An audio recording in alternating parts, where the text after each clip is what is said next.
وكفر أحسن أمريكا كوادنا كسوق قيب قلي حفلة السياسات كهلاع سيدا وقتين كور قبطان لصعوتان سدو هلاع وقصه ريود بعروبك يؤنكتك أيو أرك هلاعنا هرمركا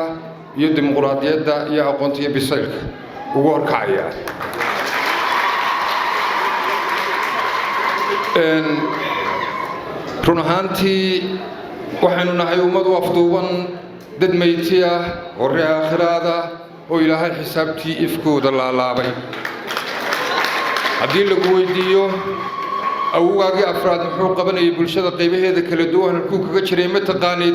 بلسه حدي أو واقع تقبض تلصو هذا القضاء حناقسا ودقالمسا ودودسا وتكفانسا ورو واقع تدعو كاغا باهن يهيه كاغا ما باهنا كفان iyo inaad soo hadal qaado kaaga noob ee wax qaban kara ee muuqda ee aqoonta leh uu professorku kamid yahay u baahan in la daba galo la dhinac socdo oo la taageero maamulkii maxamed siyaad barre wuxuu ahaa regime dhisay dalka balse aan dadka dhisin taasi waxay keentay in dalkii dhisnaa ay dumiyaan dadkii aan dhisnayn professorku wuxuu kamid yahay dadka dhisan ee dalkan iyo dadkan dhisi kara marka fariintaydu way kooban tahay Somaliland waxay ku iibsamaysaa oo kaliya ta marka dibadaha la tago anigii barigii dhawad Ingiriiska yar tagay waxay leeyihiin laba qodob waa nabadgelyo dimuqraadiyad labaduba wadanteena Somaliland waxay ku iibsamaysaa aqoon Somaliland waxay ku iibsamaysaa halka ay ku taalo oo aan dunida inteeda kale ka iibgeyno waxaan isleeyahay Axmed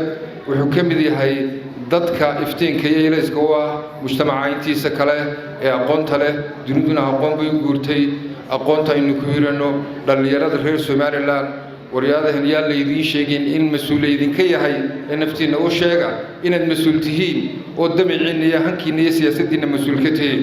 ardayda jaamacadaha ee reer Somaliland iyo dadka reer Gabiley iyo reer Awdal iyo cid kasta